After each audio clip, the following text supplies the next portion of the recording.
வணக்கம். நீங்கள் இணைந்திருப்பது வசந்தத்தின் இரவு நேர பிரதான செய்திகளோடு. நாம் லவேந்திரன் ஜனநாயகன், கிறிஸ்டினா செல்வராஜ். இன்றைய விரிவான செய்திகளுக்கு செல்வதற்கு முன்னர் முதலில் தலைப்புச் செய்திகள்.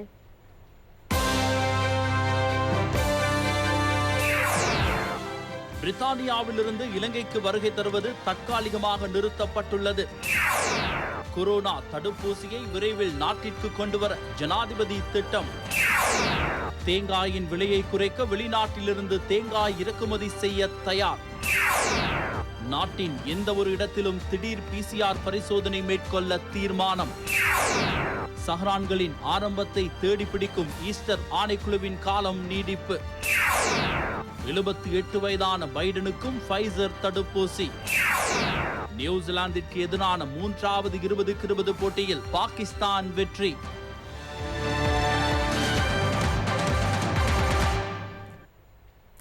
அவை இன்றைய தலைப்புச் செய்திகள். இனி விரிவான செய்திகள். இங்கிலாந்தில் பரவி வரும் கோவிட்-19 புதிய வைரஸ் வகை காரணமாக அந்நாட்டிலிருந்து பயணிகள் அழைத்து வரப்படுவதை இன்று முதல் தற்காலிகமாக நிறுத்தப் போவதாக ஜனாதிபதி கோட்டாபய ராஜபக்ஷ தீர்மானித்துள்ளார். கோவிட் குழு கூட்டத்தின் போதே இத்தீர்மானம் எடுக்கப்பட்டது. நாளாந்தம் கூடும் கோவிட் கூட்டம் ஜனாதிபதி காரியாலயத்தில் இடம்பெற்றது. இங்கு கோவிட் புதிய வைரஸ் மற்றும் அதன் பரவல் தொடர்பில் கலந்தாலோசிக்கப்பட்டது. இங்கிலாந்திலிருந்து இன்றைய தினம் இலங்கைக்கு வருகை தந்த பயணிகள் PCR பரிசோதனைக்கு உட்படுத்தப்பட்டதன் பின்னர் சுகாதார பிரிவின் பூரண கண்காணிப்பின் கீழ் 14 நாட்கள் தனிமைப்படுத்தலுக்கு உட்படுத்தப்படுகின்றனர். அதேபோல் அவர்கள் தங்களது வீடுகளிலும் 14 நாட்கள் தனிமைப்படுத்தலுக்கு உட்படுத்தப்பட வேண்டும். லண்டனிலிருந்து வருகை தரும் சரக்கு விமானத்தின் பணியாளர்களும் இச்செயற்பாட்டுக்கு உட்படுத்தப்பட உள்ளனர். இதேவேளை கோவிட் தடுப்பூசியை இலங்கைக்கு நிறைவாக கொண்டுவர வேண்டியதன் அவசியத்தையும் ஜனாதிபதி இங்கு சுட்டிக்காட்டினார். அமெரிக்கா, இங்கிலாந்து, சீனா உள்ளிட்ட நாடுகள் பல கோவிட் தடுப்பூசியை தயாரித்துள்ளன.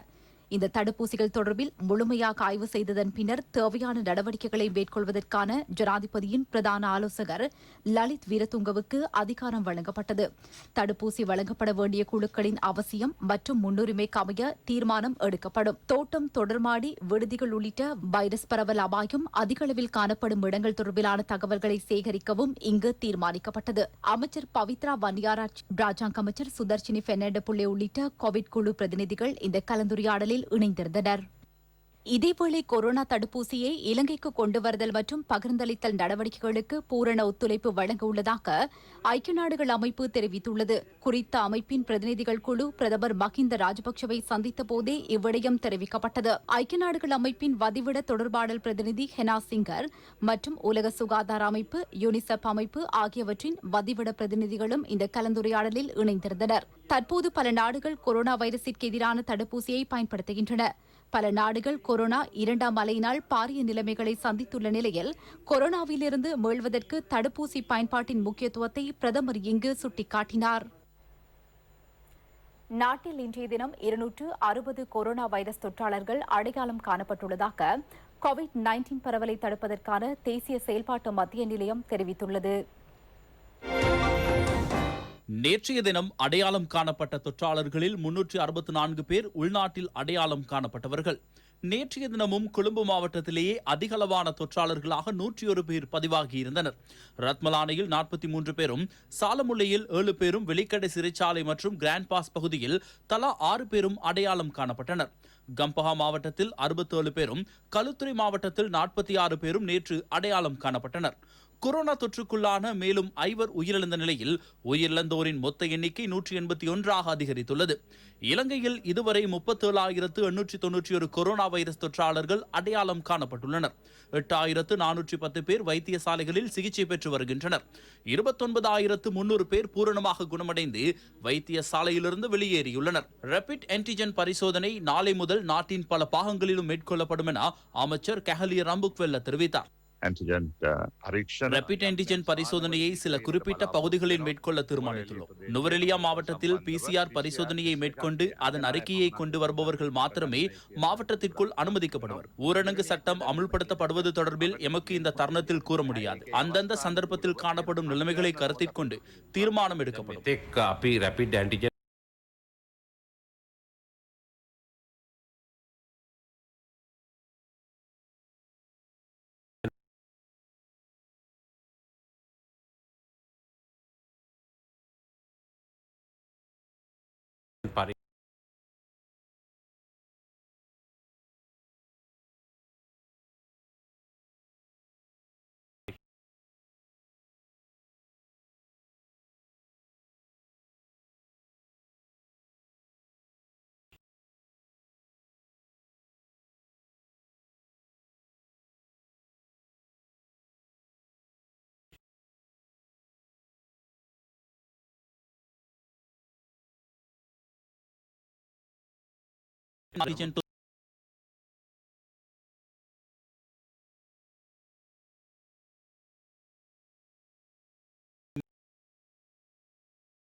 இன்னும் நாளை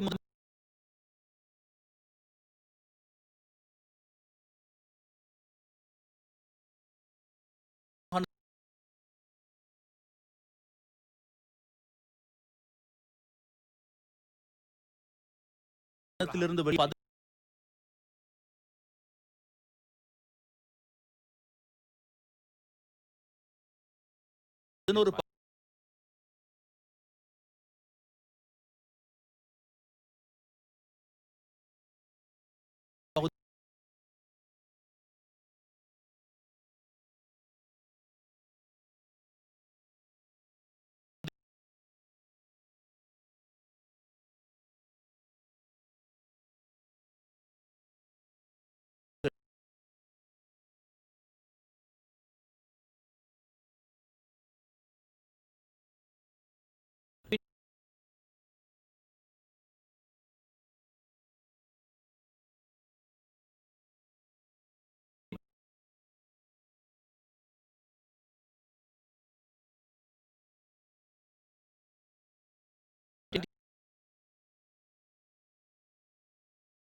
வைத்திய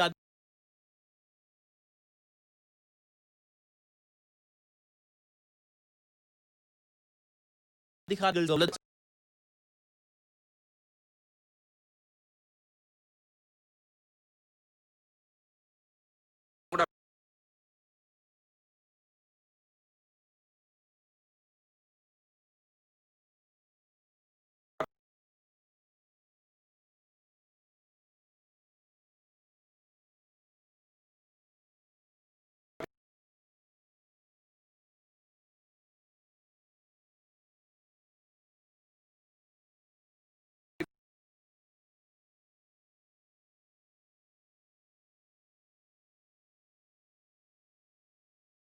நிலையில்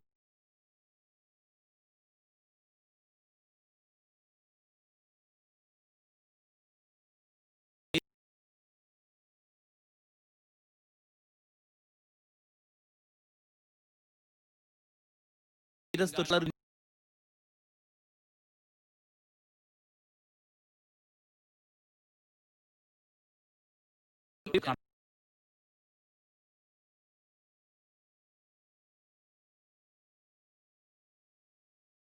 காணப்பட்டது. இதனை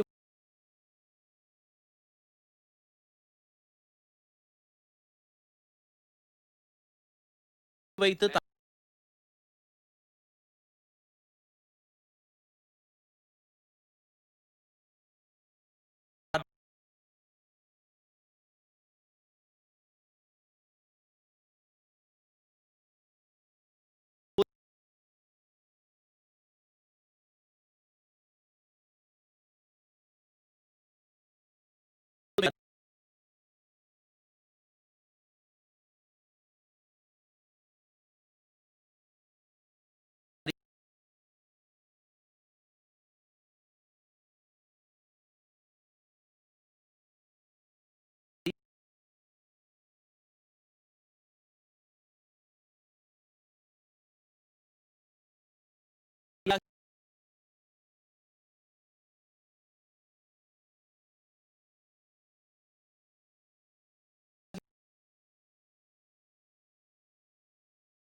මික පැනිය සඳහා මෙ පැනිය පානය කිරීමත් සමග යම්කිසි සංකූල්තාවයක් ඇති වුවහොත් මෙහි වගකීම් භාරගන්නේ රජයේද කාලිමෑනියෝද ධනපාල බාසුන්නේද මේ සම්බන්ධයෙන් ඇත්තටම இது தொடர்பில் தீவிர ஆய்வுகளை மேற்கொள்ள சுகாதார பிரிவு நடவடிக்கை எடுத்துள்ளது.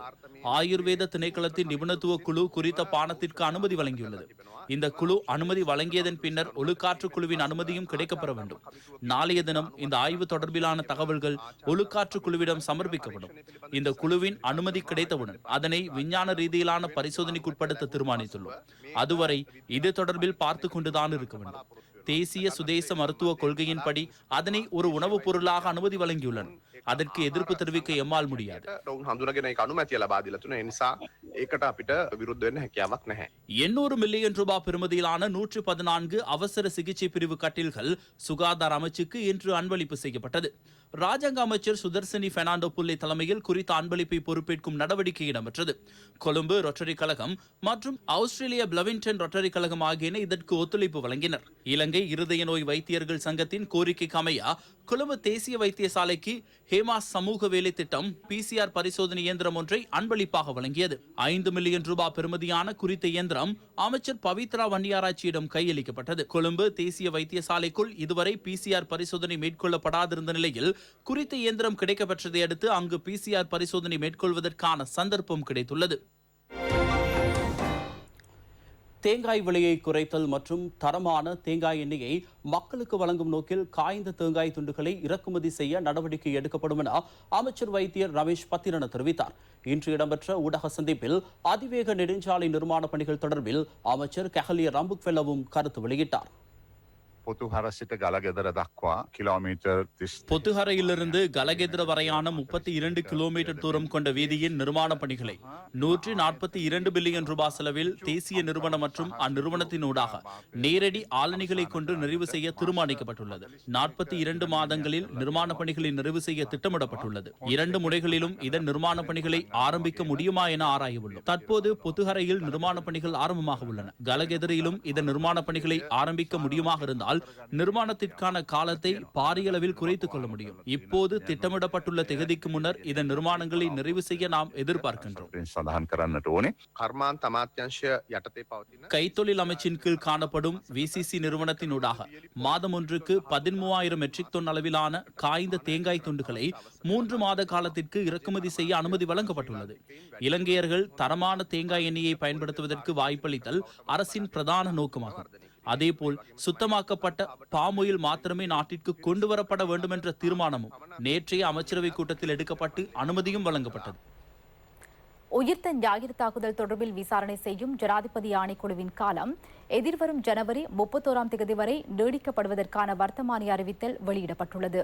இதற்கு முன்னர் 2 தடவைகள் இவ்வாணைக்குழுவின் காலம் நீடிக்கப்பட்டது. 2019 ஏப்ரல் 21ஆம் தேதி மேற்கொள்ளப்பட்ட குண்டு தாக்குதல் தொடர்பில் விசாரணை செய்து ஆய்வறிக்கையை சமர்ப்பித்தல் மற்றும் தேவையான நடவடிக்கைகளை மேற்கொள்வதற்காக ஜனாதிபதி ஆணைக்குழுவை அமைக்கும் அதிவிசேட வர்த்தமானி அறிவித்தல் கடந்த 2019 செப்டம்பர் மாதம் 20ஆம் தேதி வெளியிடப்பட்டு இவ்வாணைக்குழு அமைக்கப்பட்டது. உயிர்த்த ஞாயிறு தாக்குதல் தொடர்பில் விசாரணை செய்யும் ஜனாதிபதி ஆணைக்குழுவை முன்னாள் ஜனாதிபதி மைத்ரிபால சிறிசேன ஆரம்பித்தார். 5 நீதிபதிகள் அடங்கிய நீதிபதிகள் குழாமின் தலைமைத்துவம் உயர் நீதிமன்ற நீதிபதி ஜனகடி சில்வாவுக்கு வழங்கப்பட்டது. மேன்முறையீட்டு நீதிமன்ற நீதிபதி நிசங்க கருணாரட்ன, ஓய்வு பெற்ற மேன்முறையீட்டு நீதிமன்ற நீதிபதி நிஹால் ராஜபக்ஷ, ஓய்வு பெற்ற உயர் நீதிமன்ற நீதிபதி பந்துலா தபத்து, ஓய்வு பெற்ற அமைச்சின் செயலாளர் WMA அதிகாரி ஆகியோர் இவ்வாணைக்குழுவின் ஏனைய உறுப்பினர்களாவர். இவ்வாணைக்குழு கடந்த வருடம் அக்டோபர் 31ஆம் தேதி சாட்சி விசாரணைகளை ஆரம்பித்தது. இதுவரை 436 பேரிடம் வாக்குமூலம் பெற்றுக் கொள்ளப்பட்டுள்ளது. முன்னாள் ஜனாதிபதி மைத்ரிபால சிறிசேன, முன்னாள் பிரதமர் ரணில் விக்ரமசிங்க, முன்னாள் அமைச்சர் ரிஷாத் பதூதீன், முன்னாள் ஆளுநர் MLAM ஹிஸ்புல்லா, இத்தாக்குதலை மேற்கொண்ட தற்கொலைதாரி ஜஹரா நாசிமின் மனைவியான அப்துல் காதர் ஃபாத்திமா ஹாதியாவும் இவ்வாணைக்குழுவில் வாக்குமூலம் அளித்தார். உயிர்த்த ஞாயிறு தின தாக்குதல் தொடர்பில் விசாரணை செய்யும் ஜனாதிபதி ஆணைக்குழுவின் போலீஸ் பிரிவும் இதுவரை 1570 பேரிடம் வாக்குமூலம் பதிவு செய்துள்ளது.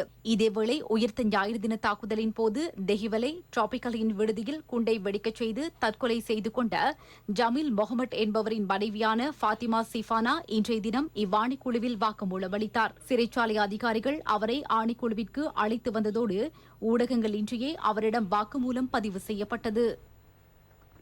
வடக்கு கிழக்கு உள்ளிட்ட நாட்டின் பல பாகங்களில் தொடர்ந்தும் மழை அல்லது இடியுடன் கூடிய மழை பெய்வதற்கான சாத்தியக்கூறு காணப்படுவதாக வளிமண்டலவியல் திணைக்களம் தெரிவித்துள்ளது. இதேவேளை கலேவல பகுதியில் வீடொன்றின் மீது மண் வீடு சரிந்து வீழ்ந்ததில் 86 வயதான நபர் ஒருவர் உயிரிழந்துள்ளார்.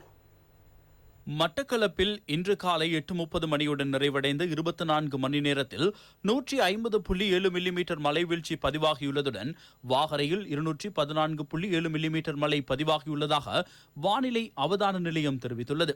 தொடர்ந்தும் கனமழை பெய்து வருவதால் மட்டக்களப்பு நகரின் தாழ்நிலங்கள் நீரில் மூழ்கியுள்ளன. நாவட்குடா, நொச்சிமுனை, பூநொச்சிமுனை, வேலூர், கூலாவடி, மாமங்கம், கருவப்பங்கேணி, சீலாமுனை, புப்போடை, இருதயபுரம் என மாநகரத்திற்குட்பட்ட பெரும்பாலான பகுதிகள் நீரில் மூழ்கியுள்ளன.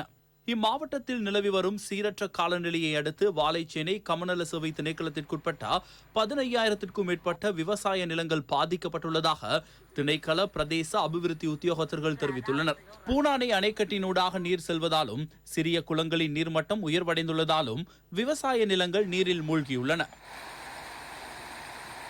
மட்டக்களப்பு காத்தான்குடி பிரதேச செயலக பிரிவிற்குட்பட்ட புதிய காத்தான்குடி பகுதியில் பல வீடுகள் வெள்ளத்தில் மூழ்கியுள்ளன. புதிய காத்தான்குடி வடக்கு, புதிய காத்தான்குடி தெற்கு மற்றும் கிழக்கு போன்ற பகுதிகள் அதிக பாதிப்பை எதிர்கொண்டுள்ளன. வீடுகளுக்குள் வெள்ளம் புகுந்துள்ளதால் அங்குள்ள மக்கள் தமது உறவினர்கள் மற்றும் நண்பர்களின் வீடுகளில் தஞ்சமடைந்துள்ளனர். பாதிக்கப்பட்ட பகுதிகளை காத்தான்குடி பிரதேச செயலாளர் உதய ஸ்ரீதர் நேரில் சென்று பார்வையிட்டார். மட்டு மாவட்டத்தில் ஏற்பட்டுள்ள சீரற்ற காலநிலையினால் பாதிக்கப்பட்ட பகுதி மக்களின் நிலைமைகளை கண்டறிய ராஜாங்க அமைச்சர் S. வியாலேந்திரன் அப்பகுதிக்கு விஜயம் செய்துள்ளார். பல வீடுகளுக்குள்ளே தண்ணீர் புகுந்ததனால் அவர்களுக்கு வீட்டிலே தங்க முடியாத சூழல் ஏற்பட்டிருக்கிறது. அதனால் அவ்வாறான இடங்களுக்கு நாங்கள் மாவட்ட அரசாங்க அதிபர் பிரதேச செயலாளர் கூடாக அறிவித்தல் விடுக்கப்பட்டிருக்கிறது. வீட்டிலே தங்க முடியாத ஒரு சூழல் ஏற்படும் பட்சத்திலே அவர்களுக்கான பாதுகாப்பான இடங்கள் தெரிவு செய்யப்பட்டு அந்த பாதுகாப்பான இடங்களுக்கு அவர்கள் அனுப்பி வைக்கப்பட்டு அங்கே அவர்களுக்கான 3 வேளையும் உணவு கொடுக்கக்கூடிய ஏற்பாடுகள் தயார் செய்யப்பட்டிருக்கிறது. எந்த அனர்த்தம் ஏற்பட்டாலும் அந்த அனர்த்தத்திலிருந்து மக்களை பாதுகாக்க வேண்டும்.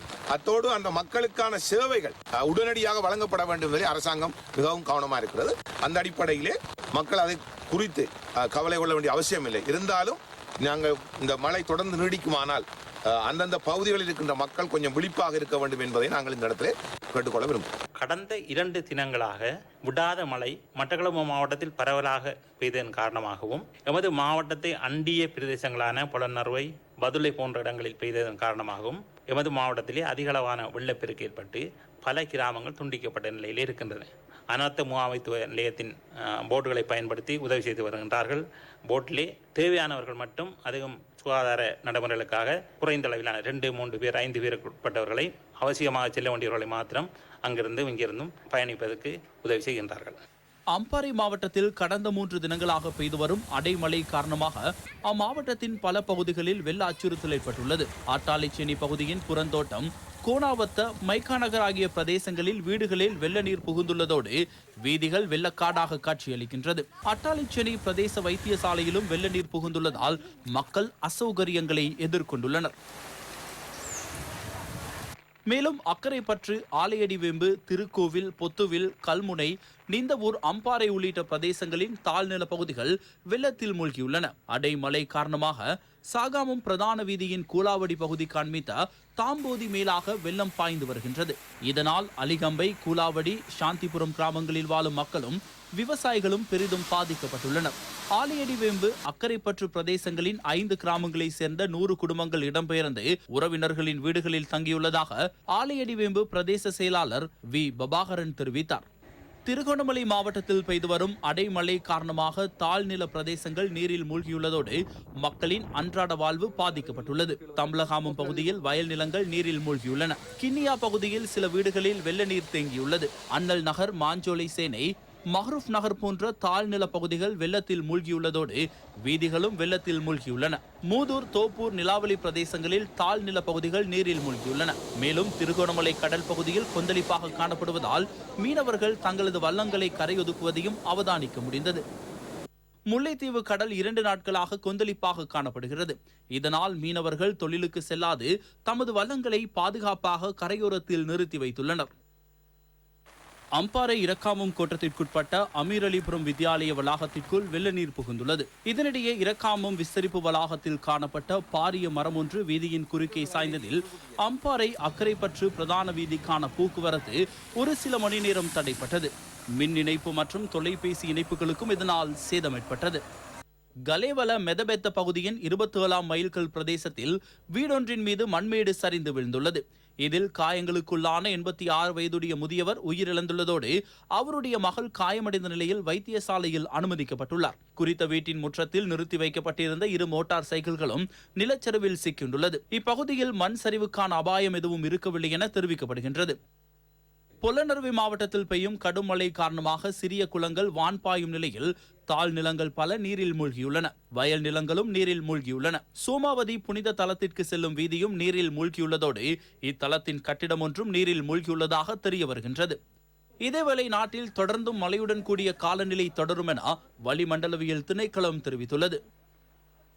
வடக்கு, கிழக்கு, வடமத்திய, மத்திய மற்றும் ஊவா மாகாணங்களிலும் அத்துடன் அம்பாந்தோட்டை மாவட்டத்திலும் அடிக்கடி மழை பெய்யக்கூடும். கிழக்கு மற்றும் ஊவா மாகாணங்களின் சில இடங்களிலும், பொலனறுவை, மாத்தளை மற்றும் நுவரெலியா மாவட்டங்களின் சில இடங்களிலும் 100 மில்லிமீட்டரிலும் கூடிய பலத்த மழை பெய்யலாம் என எதிர்பார்க்கப்படுகின்றது.